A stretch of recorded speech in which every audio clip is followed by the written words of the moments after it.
Hey everyone, we are coming at you live, the Comic Core. I gotta bring the enthusiasm because this is not my channel, but I'm taking over for the night. My name's Alec, in case you don't know me, because this is not my channel, like I said. I have a channel called White Whale Comics, and Chad from the Comic Core was kind enough to invite me to start this little show. We're called Story Comic Core. We're holding this channel hostage, and if you don't meet our demands within 24 hours, we're gonna. No, just kidding. Yeah, no, forget hostage. This is a hostile takeover, man. I already changed the password, bro. He is the password. Yeah, we were joking.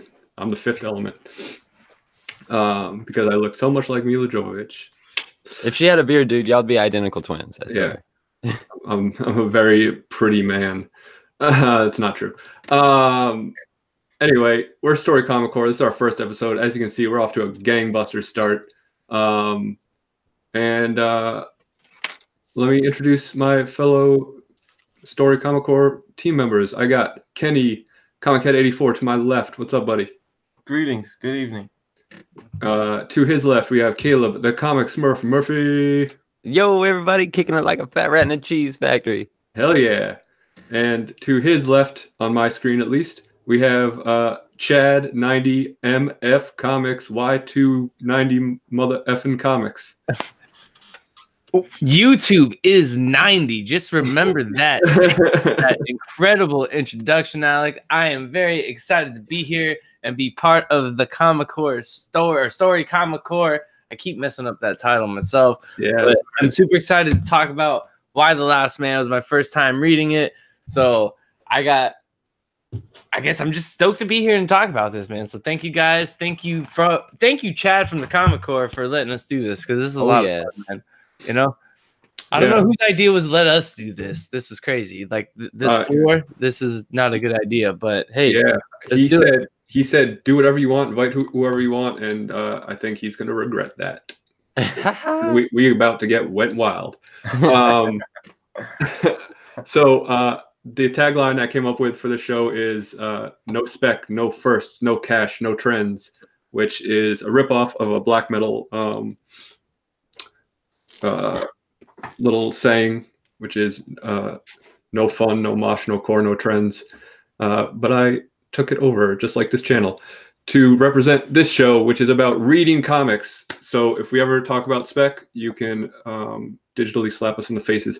I want to shout out the chat really quick. Mastodon Comics and Collecting was here, but he had to run. He's going to catch it on the rewind. I appreciate you stopping by. Contender, what's up? Midwest Comics Man, Comics Misexplained, Melody, a.k.a. Biggie Shack, John's Comics with Kids, TJ, The Slab, Dragon, Watson, Ed D, Comics and Games. Caleb is also in the chat. Sammy Strikes Back. Hi, Sammy. Old Wolf 65, Who Dat, Comics and More, Who Dat, Take the Time Collectibles, what is up, buddy? Who else we got? Comic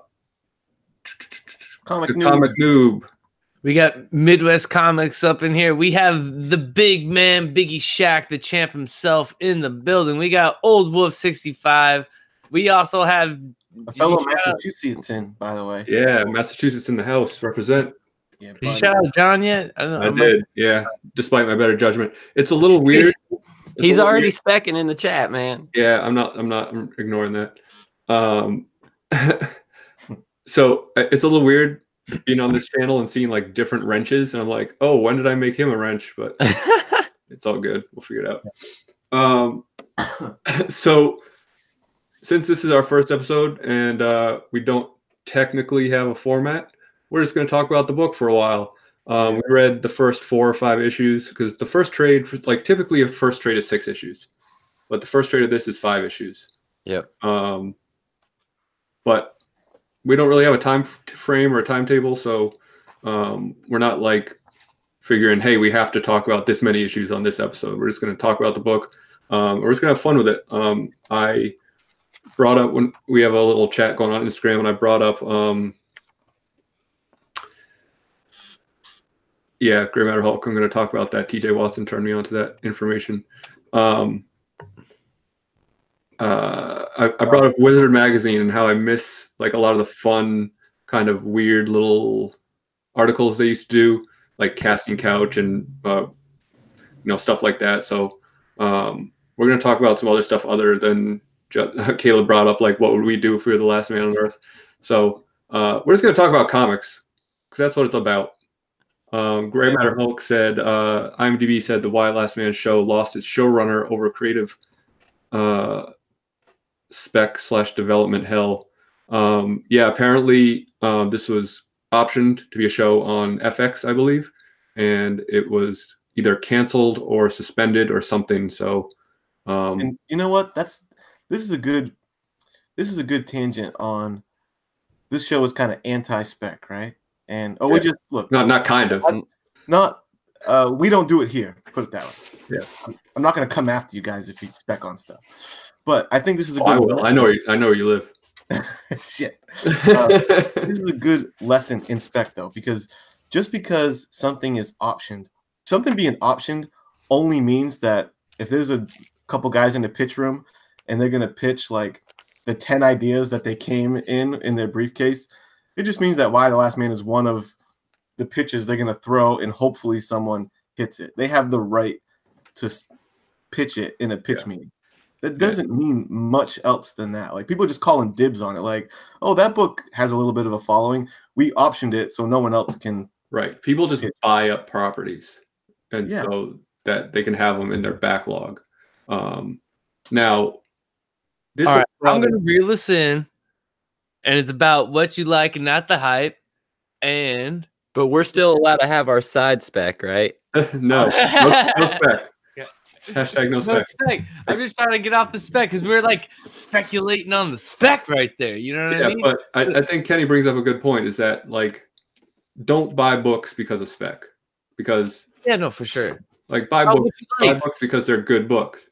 Or if that's what you like, don't even listen to other people if they're saying they don't like it. Because honestly, at the end of the day, you're buying comics that you want and characters that you like. You know what I'm saying? Like, there might be ups and downs in certain stories of your favorite characters, but that's your favorite characters. You're still going to buy it. You know what I mean? Yeah, like how I own 4 copies of the first appearance of Jubilee. Who cares? Yeah, one of your favorite characters. Exactly. Right. It doesn't matter because that's what you like. Drink. It doesn't matter that book isn't worth $100. You know what I mean? Like, you like Jubilee, so you want 4 copies of it. And that's what it's about, guys. And I think that gets forgotten. And for me, for comics, it's about the stories. And I'm going to say this story right here. It's a keeper. I agree. And I love the concept of it. I mean, outside of, I guess, what you guys are bringing up, could it be a great show? Yeah, hell yeah. But more importantly, it's a great read. And if you don't have it, I recommend that you go read it. So that way you can join us on this, because I'm sure this will not be the last time we talk about it. Even though I did see, speaking of it being spec, I thought it was turned into a movie, because I remember, like, many years ago, I had, like, this VHS tape that my brother used to keep under his bed that had a similar premise of, like, he was just the last man. Sure that wasn't a porno? The dialogue was really bad, so it might be. So for those of you who don't know or haven't read it, the story is about this character named Yorick Brown. There is a disease that wipes up every Y chromosome in the world. So every human, animal, everything that's male just dies at the same time. And sperm and everything. Yeah, except for him and his capuchin monkey named Ampersand, who's a riot. there he is right there. He's the main star of the book. He steals the show. Let me just mention that. I will say he's the whole reason why I'm going to continue reading this book. And he throws poop at the guy. Yeah, look at that. I got the same panel up. So we're going to spoil this to a point, but I would ask that, we do have 2 panel members who have not finished reading the whole series. Well, 3 panel members who haven't finished reading the whole series. So if we could try to reserve in the chat spoilers past what we're reading for everyone's sake, including the panel members.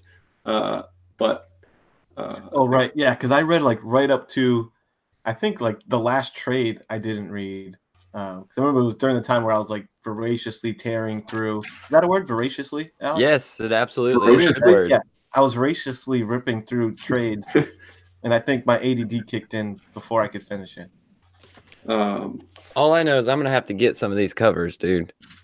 Yeah, the covers are real nice. J.G. Jones. So this is by Brian K. Vaughan, who is a little. He's not very well known, but he's up and coming, I think. Just kidding. He's very, very famous. So I want to bring up actually, speaking of comics versus making this into a movie or TV show, there is a scene in the first issue, if I can find it, where I think the way they did it,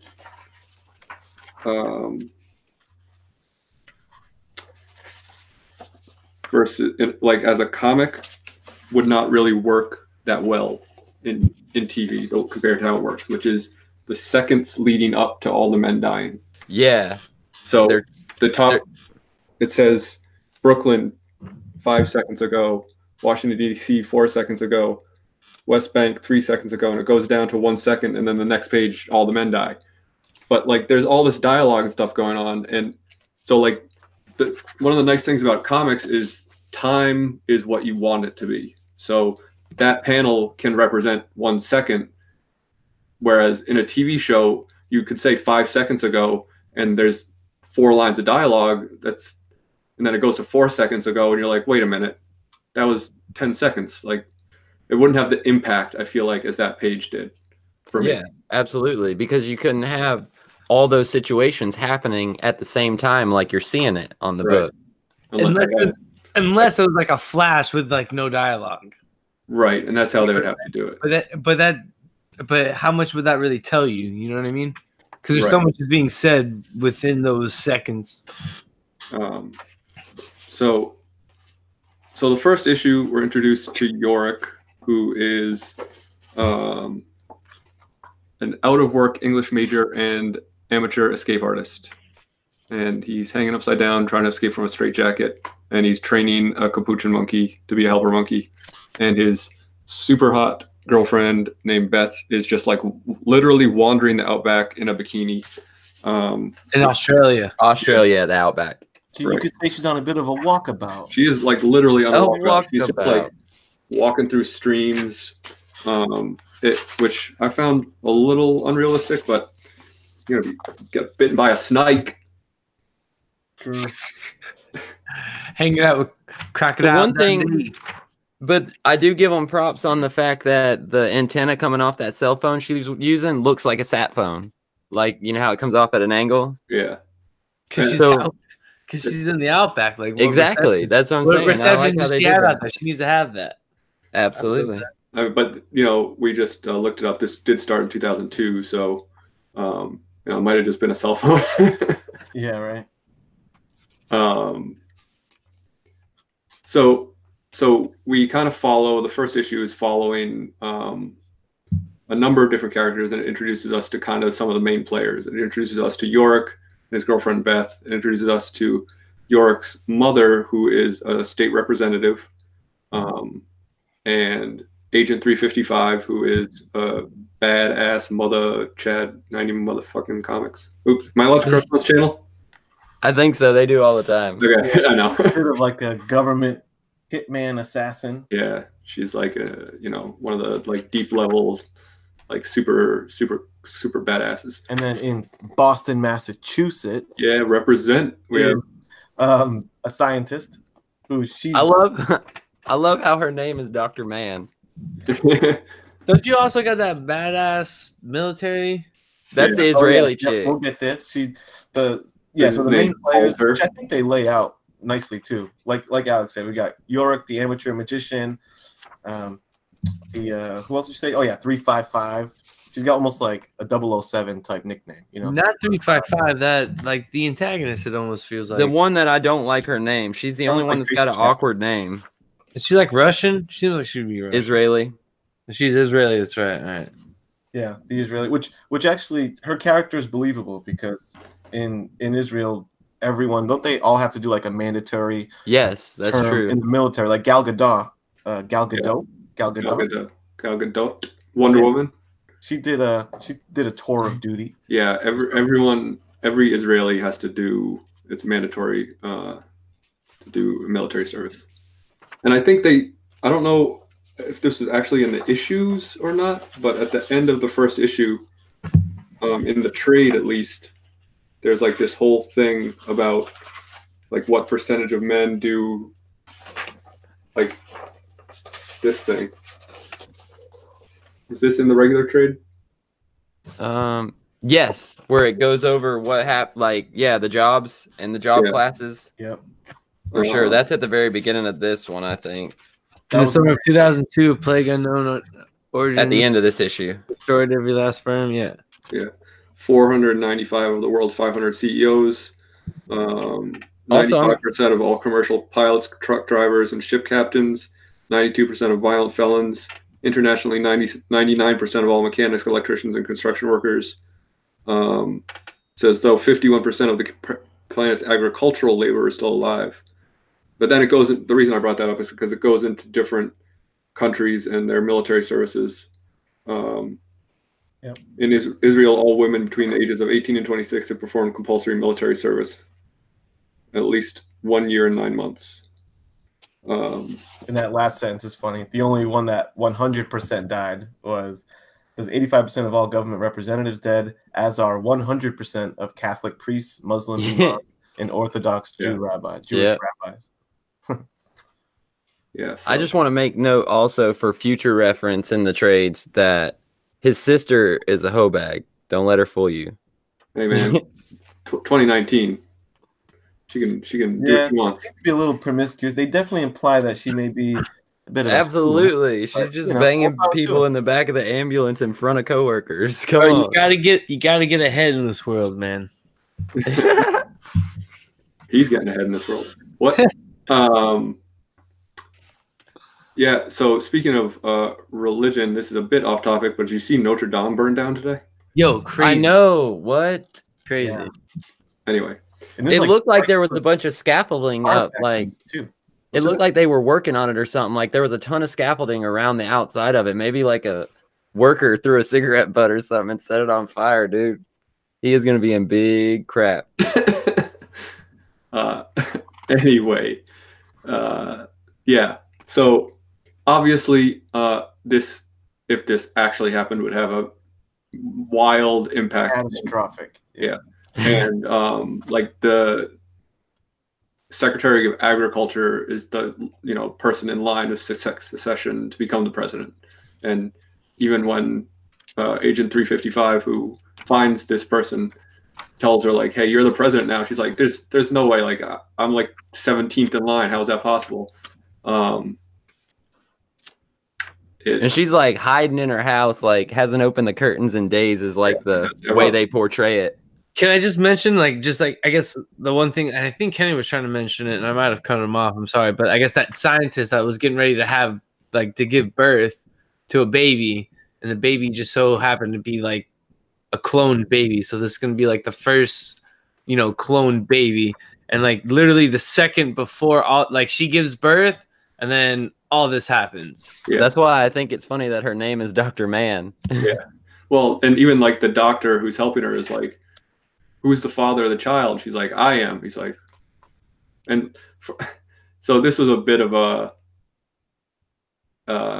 sticking point for me because, I mean, not really, but I thought it was a little convenient where he just like got what she meant. Because I would have been like, "What are you talking about? You're the father. Like, how does that work?" And he's just like, "You cloned yourself?" Well, she's supposed to be some like world-renowned biologist, and because he or something like that. "Oh, I had you as a professor." Yeah. One thing that I like that this first issue illustrates is like, I feel like there's not many stereotypical characters in this. Like they're all well written. Like you get Yurik, he's a character, right? But his mother, a character. Huh? He is a character. He's the main ampersand. Yeah, a pet monkey. There you go. His mother, who's like a Democrat politician, she's also pro-life. Yeah, pro-life Democrat politician. So it fleshes out. She's not just a cardboard cutout of I'm a Democratic politician. They all seem very relatable. You know what I mean? Like they just seem like, to your point, like you're like, okay, he's a crazy magician, but he seems like, okay, I don't know, he just seems like a guy trying to find himself in this world. You know what I'm saying? Like he obviously has been going through things and he doesn't know exactly where he's at, and we've all been there in that sense. I mean, to your point, I guess, I mean, I can't speak for everyone being a Democrat, but I think for the most part, everyone's pro-life. Everyone wants to see everyone live. So we can all relate to that, with her. And I guess I don't know if I can relate to Beth because I've never been that hot. So I take that back. I mean, well, even like, I don't necessarily feel like when I read something, I don't necessarily feel the need to like relate to the characters per se, as long as I can understand them and I feel like they're real people, and sometimes they're too stereotypical. It's like I lose interest. Like to Smurf's point of he was saying that York's sister's a bit of a hua. She that's like a taboo thing. She was doing her thing in the back of an ambulance, like in front of coworkers, though. That's the thing. Yeah, she's not just a run-of-the-mill. I think the problem there for me is on the clock. Like that too. I'm fully sex positive. If you want to have some fun times with some people, go for it, man. But like when you're on the clock, you respect your employer. True that. Truth bomb. To me, the thing about like the characters is none of them are like over the top with traits that like define them. They're just like kind of people, normal people. I guess that's what I was trying to say. They're relatable because they're subtle people. It's subtle. They're just like, I don't know. No one's like, oh, this defines me as this because of this. But Bake the Snake also agrees. Everyone is real except for Beth. No one's that hot. I love how in issue 2, the chick picking up the dead bodies is an ex-supermodel. Yeah. Driving the garbage truck. There's no more use for that. Yeah, it's funny how many like jobs all of a sudden are just like, oh, this is not important anymore. I also like how she just like straight up like puts her hand down his pants and she's like, after picking up dead bodies, and she's like, real? Oh, you're a real man, but not much of one. He's like, oh, I know. Oh, damn. Like, hey, give me a break. That freaking monkey, man. That monkey gets him in so much crap. Yeah. And that's the first kind of, because that's the first woman he comes into contact with. And that's the first. Well, that we see. That he gets. Yeah, he says he was walking by himself for months later on in the issues. Yeah. Oh, okay. Well, fair enough. Like he stayed hidden for months. Yeah. But that already lets you know that this isn't going to be like, which I liked. It's not, sometimes you might think it would be cool to be the last man on Earth. Yeah, because I don't know about that. It's wild banging chicks, right? Yeah, she didn't see him and go hubba hubba. Oh boy, she's like, I need to eat. I'm going to trade you in for money. You're a meal ticket. Comics Explained said, I need me a trash girl. Word. Yeah, she's a baby. Yeah, especially J.G. Jones' version. Come on. Yeah. In before JD says headlights. What's up, Doro Kuboro? A bunch of people have joined the chat. Great Legend, Flaming Sheila, Pocan Joe, Gray Matter Hulk, Bake the Snake. Already said hi to you, but hello again. I don't know. A lot of people. People are flowing in like crazy. I do gotta shout out my brother Highly, comic bro. I did see him hop in here. What's up, brother?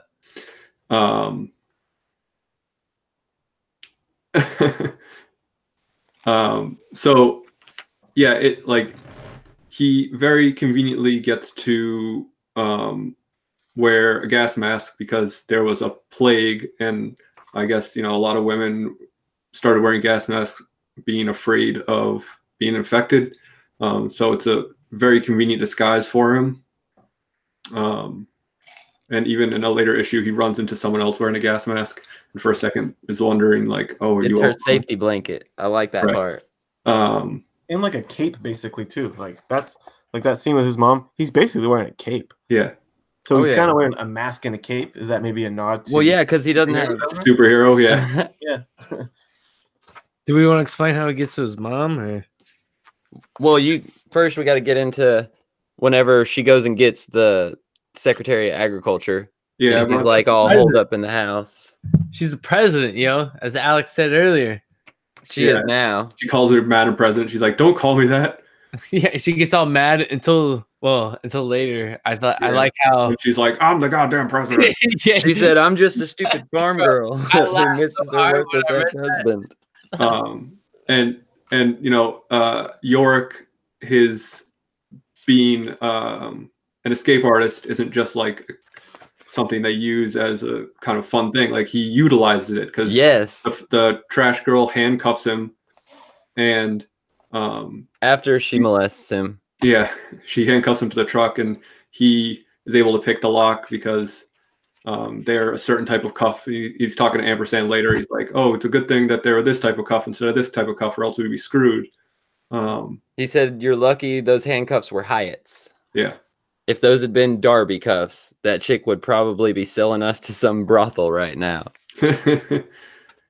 And then so off to the White House to see his mom. Yeah, he actually like utilizes the skills that he knows. And one of my favorite jokes is kind of referenced in this, which is knock knock. Who's there? To who? To whom? and he's thank you, Kenny. He says, "You're gonna sell me to whom?" And she's like, "To whom? What are you, an English major?" And he's like, "Yeah, well, actually, I was." Right. All right. I like when his mom straight body slams him. Yeah, and she like right before she references how like she's like, "Don't make me show off all my Taibo classes." Which is a very dated reference. There's like a lot of dated stuff in this book. I feel absolutely like multiple characters use a word that I'm not comfortable saying, but it's the R word. I noticed that too. They dropped the R word a bunch. Yeah, like multiple characters use it, and I was like, oh yeah, that was probably like not really a big deal back then, which feels like it's not like the '60s. It was 16 years ago. Which is, I guess, a long time. Kids born in this year can drive now. Yeah, right. That's true. One thing I like about the mother character and the fact that one of the first places he goes, right, is to meet up with his mom, who happens to be at the White House, is I feel like that was a good writing move because it's fun to look at the political implications of all the men dying. So she's a useful character. There's like a whole issue almost where they kind of go over the political and like there's a lot more later on, but like this early on there's like, hey, this is what's happening, like, because it would be chaotic. It's fun to explore that. And I also really like the scene where he asks about his dad because he thinks maybe it's something genetic, and he gets like really, really upset when she says that he's his dad had died. So he's like, starts kind of yelling, and because I guess I can imagine you like holding on to that hope, thinking like, especially if you're walking alone and you're having these thoughts and like all this stuff just happened, you're like, okay, what kept me alive? Why am I the one? So I thought that was a nice little bit without it being like heavy-handed of him, like, oh, maybe my dad's alive, and the whole time he's like going there talking about why he's heading that way. Yeah, I can't believe I didn't finish this series because as I'm reading this, I'm like, yeah, why is he the last man? Why? Why is he the last man? Yeah, but he's. I know. No spoilers. Because of the monkey. I also like that whenever he does meet his mom, they portray her as being a resourceful and smart woman because he hasn't even been there like 5 minutes and she's already busting out files with the clone doctor lady coming up with a plan for him to get there to save the world. And I like how she takes charge like that. And then she like makes that his next move. Like, this is what you got to do because he explains her like, I would just want to go find Beth. Like, you know, why can't we repopulate the world normally? Like, you know, why the old-fashioned way. Right. clone doctors and shit like that. Right. I like how that all happens, and all of a sudden, like gunfire, like boom, happens, and that's where the issue ends. You know, I was like, all right, cool. Like, you know, his mom after issue 2 right there. He asked his mom, he's like, "What are you gonna like? You know, basically pimp me out and just have me go to stud and just like have sex with everyone?" And she's like, I thought it was it's like, no, but we need to repopulate the earth. He's like, yeah, I'm gonna do that with Beth. And he's like, Adam and Eve doesn't work. Like, you can't do it that way. Right. So that's when he, you know, she brings up the whole thing with the clone doctor saying like, if we can get your sperm, which like your mom talking about your sperm is kind of weird, but if we can get that to her, like maybe she can do some clone magic and make some more children who can survive this. You know what's a funny scene in this book is when during that time when he's talking to his mom about this stuff, there's like a crew of the widows of some Republican seat holders. Yeah. And they're all like trying to fill the husband's seats. Yeah, that's revealed in the next issue. Yeah. Perfectly way. And like, they did it hilariously too. She's like, we gotta, you know, the mother kind of panics and runs in, and Yorick's like, you think a bunch of 50-something widows are really gonna seize the White House? But I mean, it's an interesting point because they bring up like how, you know, only a small percentage of Congress people and House representatives are women, and the majority of those women are Democrats. So there's like a great imbalance, and they think that, you know, they're just going to like make it a one-party system. And you know, a funny line that I think Yorick says is like, "Oh, just because they have guns doesn't mean they're Republicans," or something like that. Because like she's like, "Oh, they're Republicans." She's like, and he's like, "Just because they have guns doesn't mean they're Republicans," right? He asked her who's shooting at them. Are they terrorists? And she said, "No, worse, they're Republicans." Yeah, that's great. And then he goes, "Do you think just because they have guns, they're Republicans?" Yeah. Yeah. And then later on, like they're like holding hostages with the guns, and one of the women like accidentally pulls the trigger and shoots one of them. And she's like, I've never held a gun before. Like, I don't know what I'm doing. And she did some sort of funny job too. And then becomes some sort of standoff at that point, which is like, you know, people are all shooting at each other. And then all of a sudden, 355, right? Agent 355. Yeah. And the new president come busting out. And that's when the president's all like, yo, I'm the president. Y'all need to chill out. No, like, listening to like agriculture. She's like, she writes cookbooks. Yeah. She must have got hyped up because she was all, last time we saw her, she was all like doubting herself. They must have listened to like some Wu-Tang on the drive over. Rolled up, she's like, I'm the goddamn president. You better fall back. And I like how they're all questioning her. She's like, nah, it's real. But you know? they make the good point of like, because they're trying to, you know, take the seats of their husbands, and like this isn't we're not ruled by royalty where positions are inherited. Right. It's, you know, a republic where elections happen. And then they're like, all right, well, let's get these elections popping. And they're like, well, everything's a shit show. We can't really do that now. Yeah. But it does pose the issue of like, it's so chaotic. You can't, when are you going to hold a meaningful election? You know? Right. And like logistically, right. Because, you know, it has a lot of similarities to something like The Walking Dead in a lot of ways, where like the highways are totally jammed because the plague hit during rush hour. So every man in a car crashed. So there's just cars everywhere on the interstate. And planes. Planes, yeah. Nuts. But, you know, without the roving band of zombies, yeah, there you go. Yeah. It does look reminiscent of some Walking Dead shot or something. So like just cleaning that up and like logistically having the infrastructure to hold an election again is like not the easiest thing. Yeah. Why is kind of like Walking Dead, but instead of the world being infested by zombies, just a bunch of thirsty women. Yeah, we almost skipped past really run away like no. We almost skipped past a really key part though. I love how whenever the Republican chicks attack before the president shows up, his mom takes him down to an old bunker, like an old World War or a Cold War bunker, and locks him in there. And like he's looking around trying to figure out how to get out, and he notices that there's no sprinklers. and there's no way to put out a fire. So he thinks to himself, well, if the president's wife was in here, would they let her burn to death, or would they open the door? And he sets the White House on fire. What he says is, if Nancy Reagan was in here and she dropped her joint, which I thought that's what it was. Funny. Right. Yeah. There's like a lot of good like humor, just like quips in this. Like, but it's not like yes.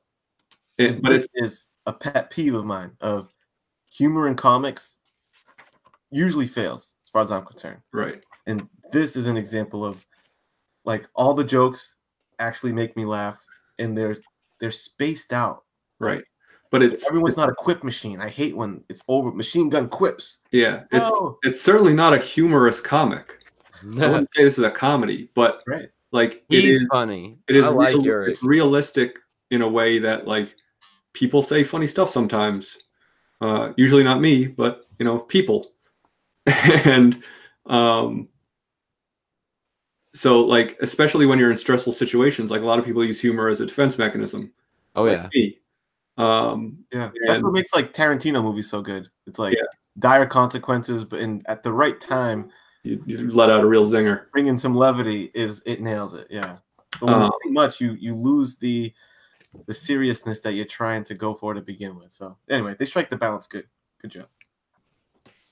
The president, whenever she does take order, finally, she's like, I now want to have a word with you in my office. He's like, yeah, well, you might want to do something about the fire first.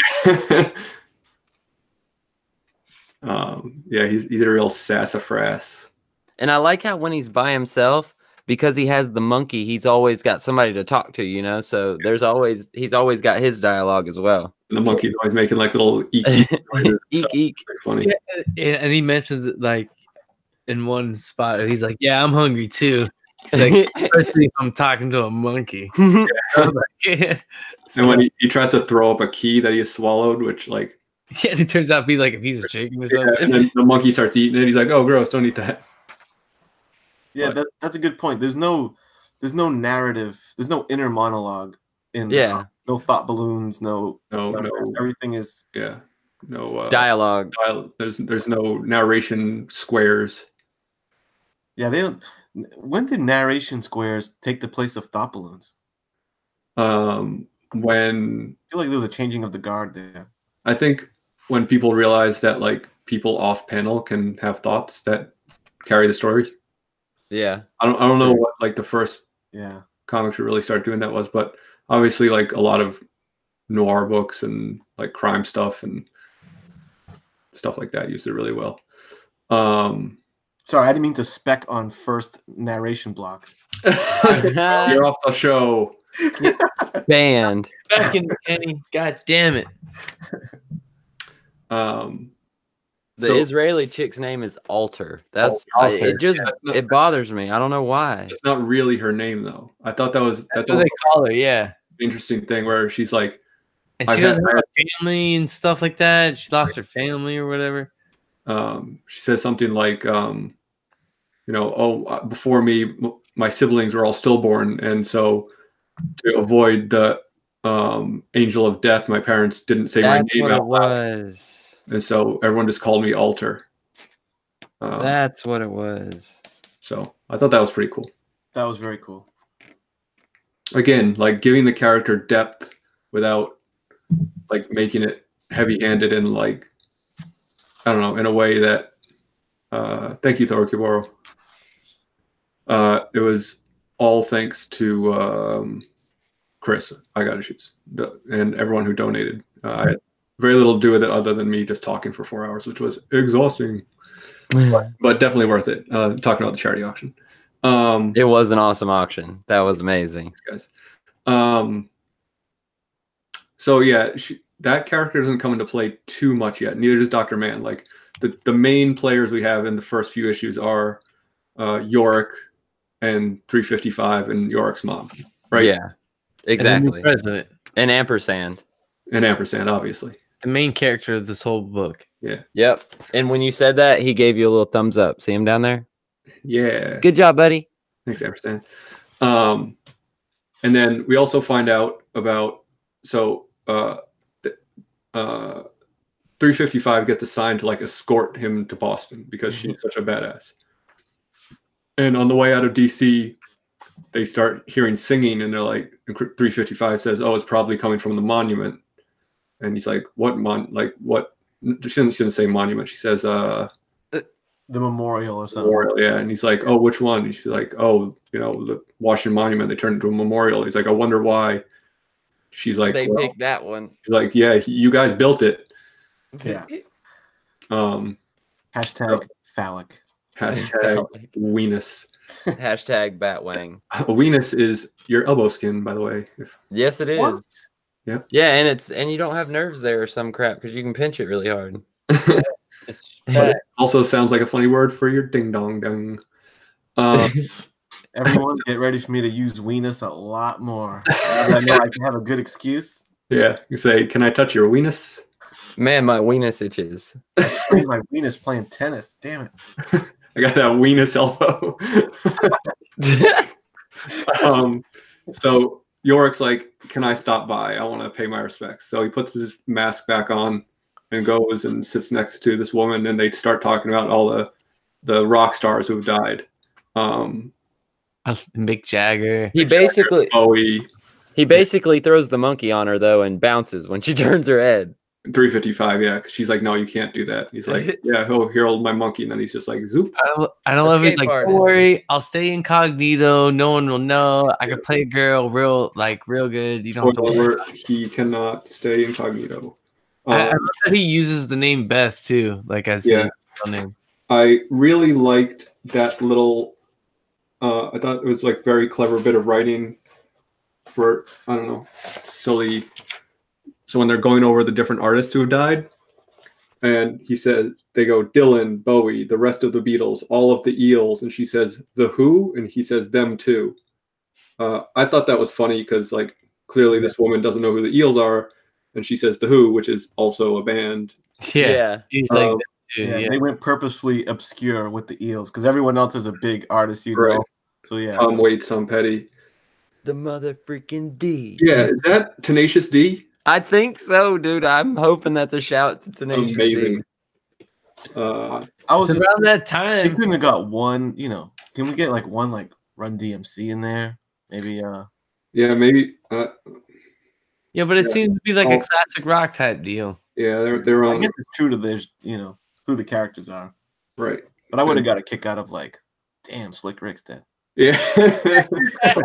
Tribe Called Quest just gone. Yeah. And so then we meet the Amazons. Yeah. Who are awesome. Pretty badass. It's like a roving band of women who think this is a good thing that has happened and kind of want to like embrace the fact that this is like, the time for women to embrace and not like look back in the past. And they cut one of their. They are dedicated. They cut one of their breasts off to be able to fire bow and arrows better. And they all still suck at shooting bow and arrows. Well, I think it's more like a symbolic thing of that's what the Amazonians did in like the lore. I don't think are they busting off arrows really? Well, I guess they are. This girl. That's their gimmick, right? She tells her to man down real quick, and she's got the arrow drawn and everything, man. Yeah. And then in the big reveal at the end of that issue, I guess is that. Okay, so. But don't get that far yet. That's in another issue. Yorick like immediately takes his mask off and he's like, "Yo, I'm a man." Yeah, tell it to the Adam's apple. Like chill, dude. Come on.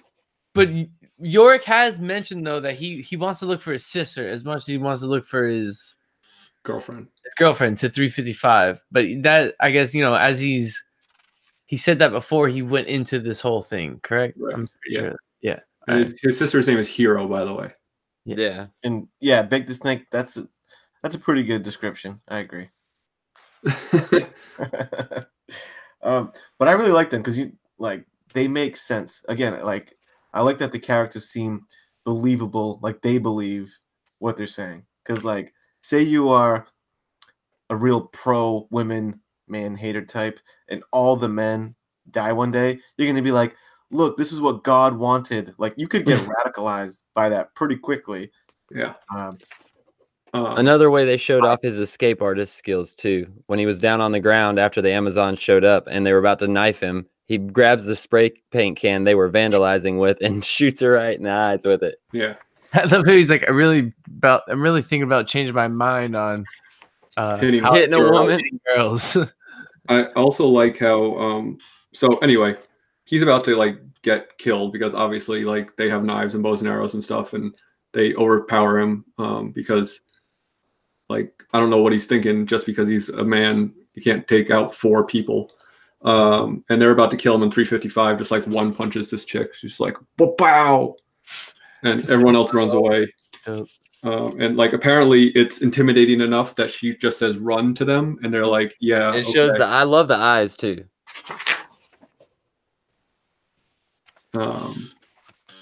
And then he's like, "Cutting it a little close, aren't we?" And she's like, "Not really. Been watching you for the last 10 minutes." And he's like, "Why'd you let me get beat up?" And she's like, "To teach you a lesson. Just because you've got a dick doesn't mean you're invincible." And I think that kind of like is a great line because that's clearly like what he's thinking. He's like, "I'm a man. Like I can talk to these women and like be a man." Yeah. And trust me, as a big UFC and MMA fan, I've had many conversations with buddies of like, you think you could beat up Paige Van Zandt? Hey, you think you could beat up Ronda Rousey? Definitely not. No. Yeah, the answer is they are trained at fighting. Like, I can't even. Bit of extra. I probably can't even like beat up most women who aren't UFC fighters. Like, I'm not very apt in combat.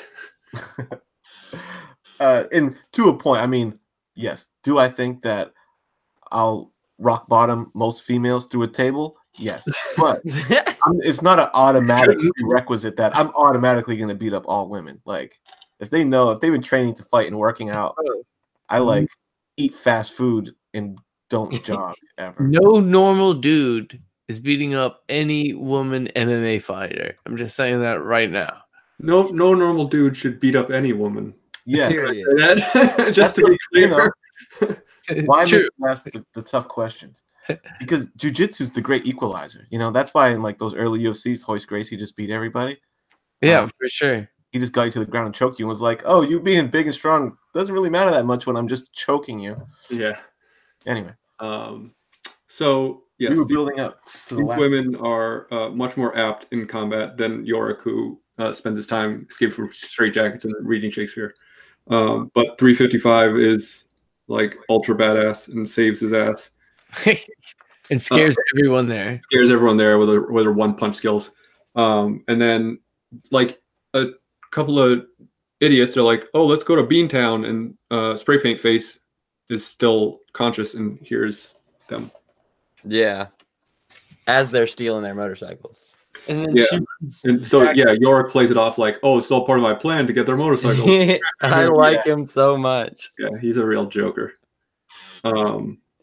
And then we go to the ringleader, Baltimore Convention Center, where this woman is giving a speech about how she beat Bobby Fischer in chess and kind of like rousing the troops of the Amazons. Yeah, no one's there to disprove her, by the way. I feel like she's a young Sigourney Weaver. Spray Paint Face comes in and is like, "I found a man. They're heading to Boston." And then we get the big reveal of someone says, "I'll go find him." And they're like, "What's your name?" And she says, "Hero." Dun dun dun. She only got one titty. And then the next issue has an amazing cover. Yeah. What up, the tone? The presence of the tone. Tony Sanders has lured out J.D. Flair. The tone is back. So let me welcome them to YouTube is 90. Well, for the record, you would make a killer Undertaker. So funny you should say that because I have scheduled my first appearance on the Hunt the week after I go to MegaCon, conveniently. And I was thinking about which wrestler I'd be, and I thought the Undertaker. I'm like, I'm not cool enough. I'd probably be Paul Bearer. No, you could be the Undertaker for sure. You cannot get high pitch enough for pallbearer, can you? I bet I can. Well, if the choice is between seeing you do Undertaker and pallbearer, I'm definitely going pallbearer. If I do Undertaker, I have to learn how to do that eye thing, and that sounds looks. You just get white contacts. But that sounds expensive. No, they're like rest in $11 on Amazon.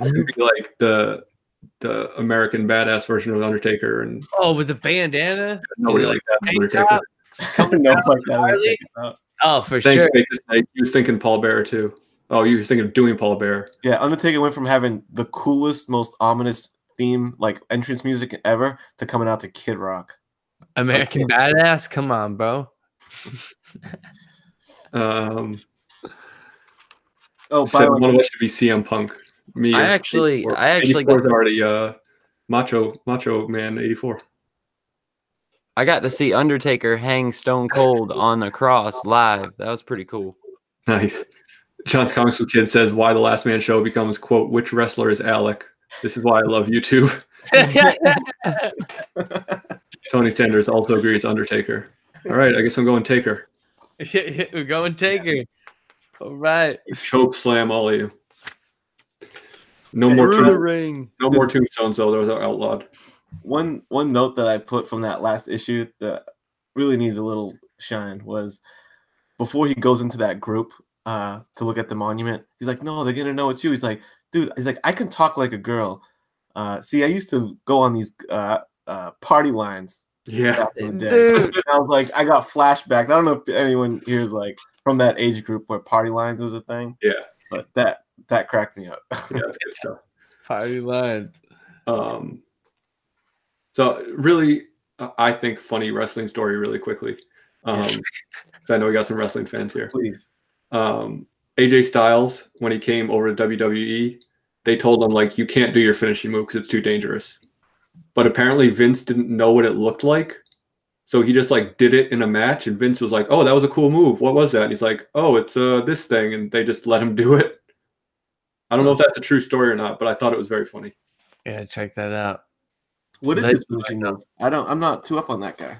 The Styles Crash or something. Yes, Styles Clash. It's like it's the most awkward setup to a move ever. He like basically it's like a pile driver, except the person you're pile driving has to put their arms like under your legs, and then you just like fall forward. Oh, I think I have seen something like that. Huh. Yeah. I don't know. It's not an RKO out of nowhere. I'll tell you that much. Yeah. What is? Yeah. What is? A diamond cutter. So it's the same move. Yeah, and a stunner, kind of. Yeah, stunner is the best one though. Yeah, you need the kick to the stomach first. It makes all the difference. No, the lead up to the kick, which is the middle fingers, then the kick. Like that was the best part.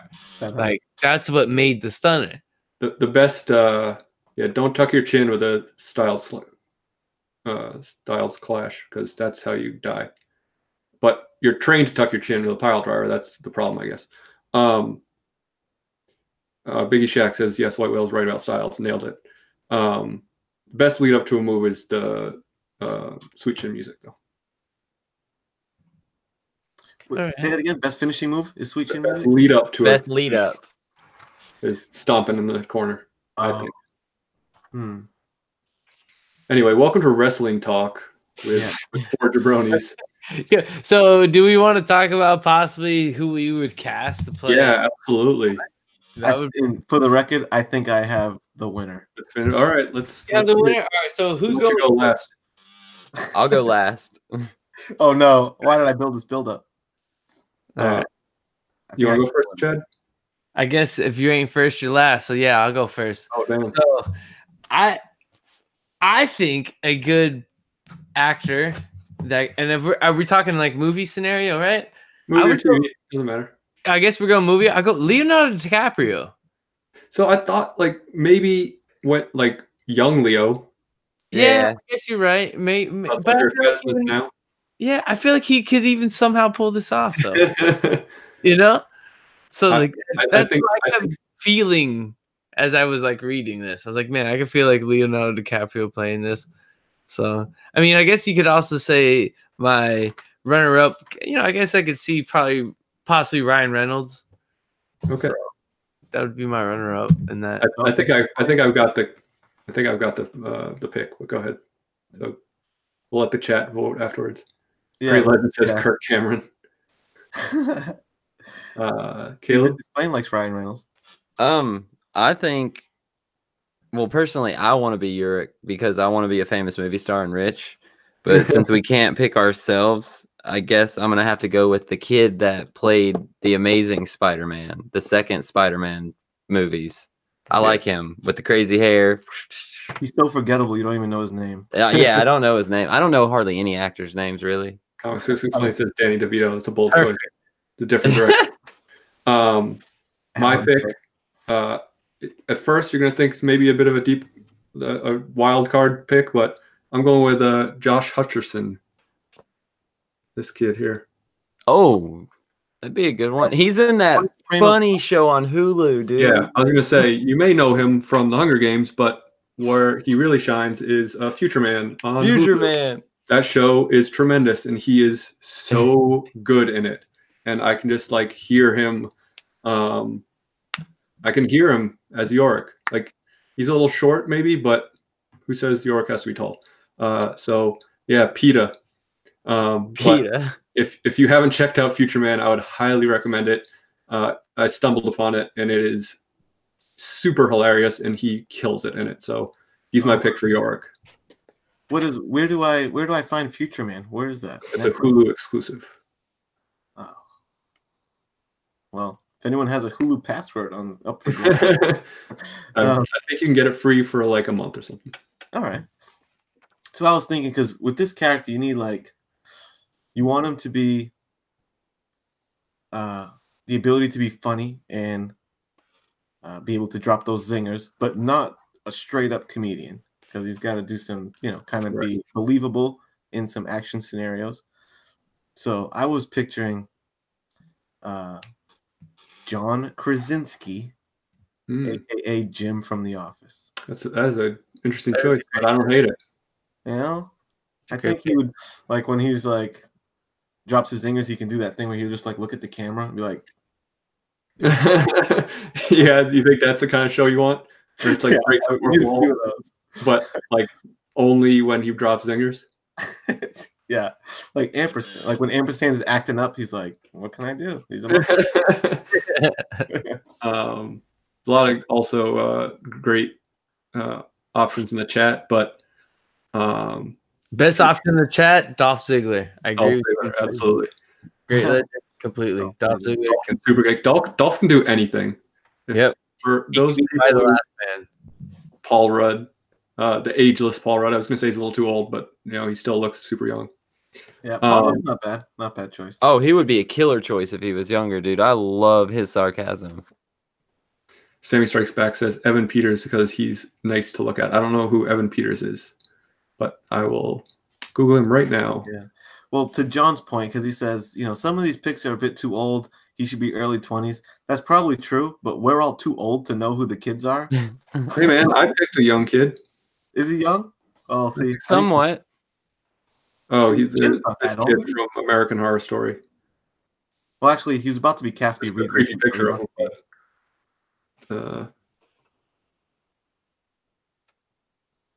I'm standing by my pick. Josh Hutcherson for Yorick. Hashtag 2020. 2012 Jim from The Office. How's that, John? If we can time travel. Yes. How about I don't know. American Horror Story and Quicksilver. Yes, he is Quicksilver. That's right. Ooh, young John Cusack. Since we got the time machine, we have the time gem. So Steve Harry, the time gem. Things. John Cusack's not the bad. guy from Arrow says the Great Legend Show. John's Comics Kid said, if we can time travel, say anything, Eric Cusack. That's not bad. Yeah, it really isn't. Young and still alive Jimmy Stewart. A lot of great picks. Yeah. And Dante or Randall from Clerks. Yeah, I mean, if we can like pick any time and any era, I was trying to like actually cast the movie with someone who would play him in the show. And Grosse Point Blank was awesome. Boy, we're all over the place. This is a fun show. This is a great show. It's been a ton of fun. Because I'm going with Andrew Garfield. That's his name. Yeah. And you know what? I think that pick didn't get enough love because that's actually not a bad pick. Yeah. It's pretty good. I mean, and he was kind of quippy in freaking Amazing Spider-Man, dude. I don't hate any of our picks, I'll be honest, but mine's the best. Cool. So I guess that's the first episode of Story Comic JP's Budget Collection. Dude, Val Kilmer from Real Genius. Thank you. Sean Penn from Fast Times. Yeah. Fast Times is one of the best movies ever made. Spicoli freaking orders pizza to the classroom is classic. I say just cast The Rock and it'll be a hit. Yeah, he's in everything now. Why not? Put Dwayne Johnson on the poster, it'll sell. Yeah. He played a teenage white kid in Jumanji, so I'm saying he can play it, dude. Yeah, that was actually surprisingly decent. That was hilarious. Like I'm not a big fan of remakes usually, but they did a good job with that. She's like, oh, I forgot how good bread was. Cool. So I guess that's where we're gonna call it a night for the first episode of this. We're gonna keep reading this book, and we're gonna be back. I don't know when. Next week? 2 weeks? I can be back next week. I can be back next week. Agreed. Cool. Next week it is. It'll be Thursday, right? Maybe. We'll figure that out. One day you guys will know. We will inform you all. And thanks for coming. Thanks for engaging in the chat. You guys are great. Thank you all for joining me and agreeing to do this crazy wild ride. And we made it through without really talking about spec because yeah, this was fun, man. Yeah, this is a lot of fun, man. There's no spec here. Just remember that. No spec. And I'm trying to like live that life. Boys. Let me tell you, Y290, you think you're going to come at the dollar bin buckaroo? I don't think so. I am the dollar bin bandit. I am the dollar bin bandolero. You got it right here, 6 shooters and all. You come at me, I'm coming for that gold, boy. First of all, you need to shut the hell up because when it is Y290 time, we're wearing gold, Caleb, and we're coming back at you strong for the dollar bin dive in. So you best believe that you ain't ready for this, bro. I'm coming moonsaulting. Boy, I'm going to take you out behind the woodshed and make you pick your own switch, son. Comics Whisk Explained said missing pieces got options, so everyone go buy that. No one has told me, so whoops. Sammy Strikes Back says hashtag Susan Spec. Yes, the one spec that we're allowed to do. Hashtag Susan Spec. Hashtag Susan Spec. All day. Great Legend says, wait, this is not being made into a movie. I'm out. Yeah, man. I'm gonna try to live that life. I'm gonna try to live the no spec life because it's a grueling road to follow, and I just want to love comics again. I just want to have money again. Yeah, well, that's nice too. Not specking will change that. So I'm selling off all my spec books. Get ready for a fire sale. Oh. Cool. Any of y'all want to plug anything before we go? Top Tales Tuesday will be dropping tomorrow. My regular show, and hopefully me and Chad will do not dollar bin dive in. I'm not sure if I can do tomorrow because tomorrow's supposed to be a bachelor party. Ain't gonna you lie. Just let me know when. All right, word. I might be going live Wednesday for 90 Miles from Comics. Not sure yet, but you guys will see. If you're notified on my channel, you'll know when I go live. So I'll see you guys in the chat. So thank you guys for letting me join. And this is awesome. And Caleb, we got to hit that up for sure. So we'll you guys built some real heat just now. Yeah, right? Yeah, we did feel that was awesome. You know, the dollar bin buckaroo. I like how Caleb dollar bin desperado, son. We had a debut of a new an original character. That was awesome, bro. With the Batman bandana. Of us right there. As you can see, Alec, the possibilities are endless. Yeah. Comics Fix Explained says no specs, no masters. That's a great Great tagline. I should have thought of that one. Biggie Shack says the day spec died. Yes. we're changing the community. Hashtag no more spec.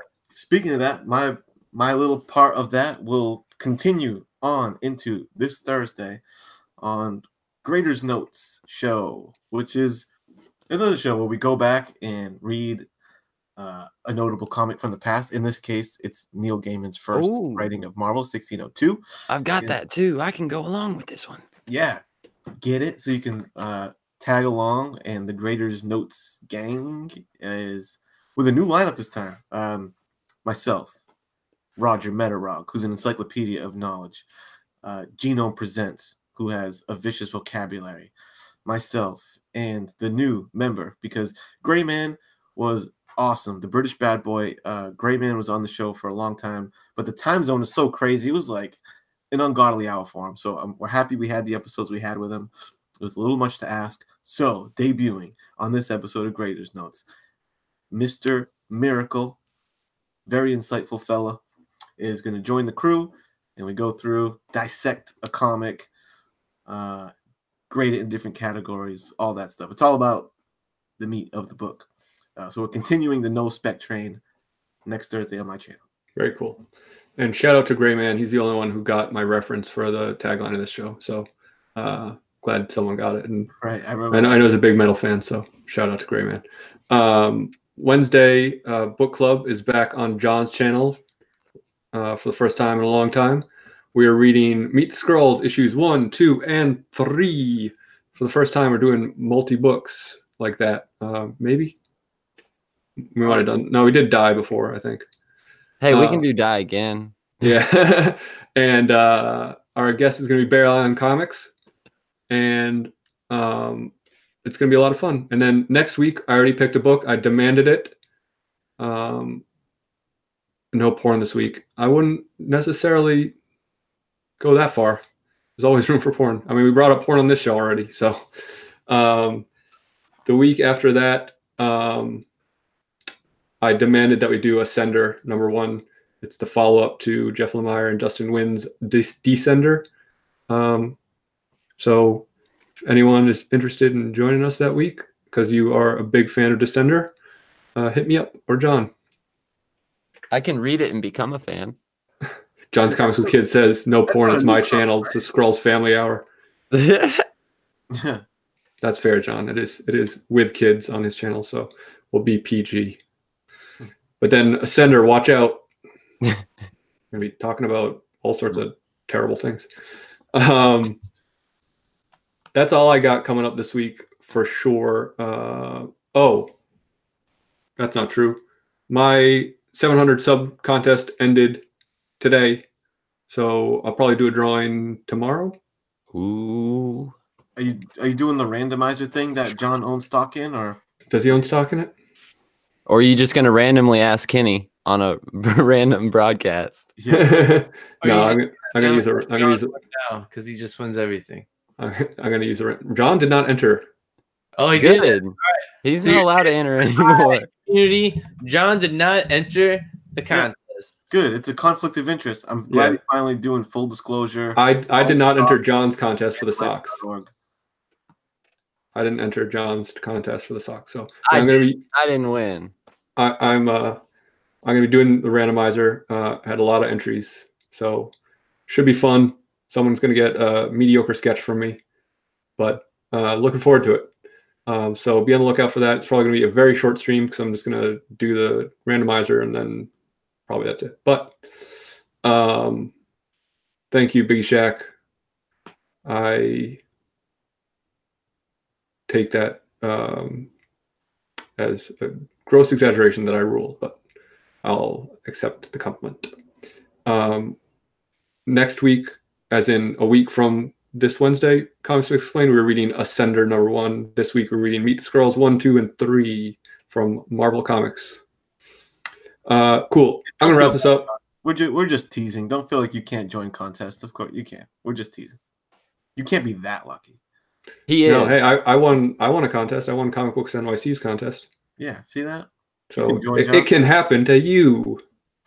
I had a couple nice people send me things. Yeah, it's like winning a contest. Contest, right? Great Legend calls me the natural. Jeez. You guys are too kind.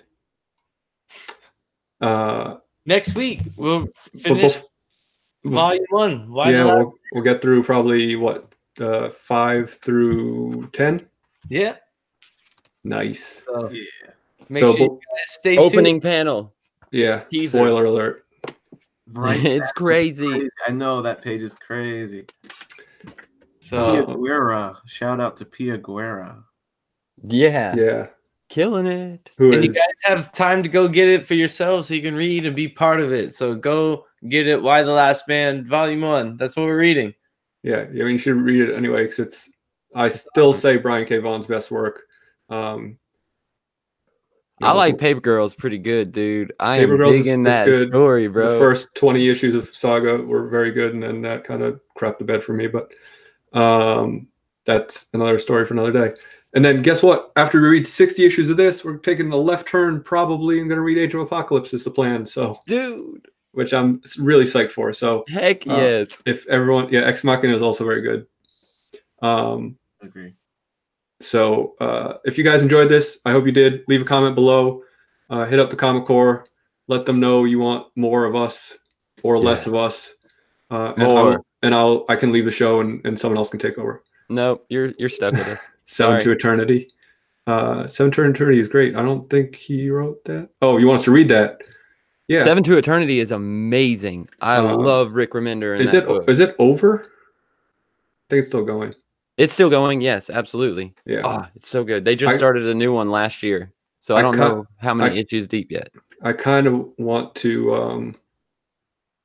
I mean, we can do whatever we want. This is free form, but I kind of want to do like series that have completed, or like things that we can read in its entirety. What do you guys think? And then give a full opinion of it. Yeah. Yeah. Age of Apocalypse is gonna be awesome. Oh yeah, absolutely. I'm definitely in for that one. Sick. And so these wonderful panel members are going to be. This is our base, our foundation. But Chad from the Comic Core, C. Woodard, my buddies who are on my Comic Book Day book club last week, the First Issue Club podcast might be joining us. So we're gonna have some other guests as well along the way who are gonna pop in, maybe sub in or just be a fifth person. The old fifth wheel, as they say. That's a phrase, right? It's a truck trailer. I thought it was third wheel. Yeah, it is third wheel. Fifth wheel is a truck and trailer. So it's gonna be fun, and give us your feedback because this is an experiment that we're kind of just like learning as we go and figuring out what's gonna work for it. So hope you enjoyed it. Thanks for tuning in. Thank you to the Comic Core for allowing us to do this on their channel and giving me their password. It has been changed. You're not getting back in. It's my channel now. White Whale rocked all caps. Cool. Thank you. Enjoy your evenings. I'm not going to say my tagline because this is not my channel. So I'll just say bye. Good night, everyone. See you later.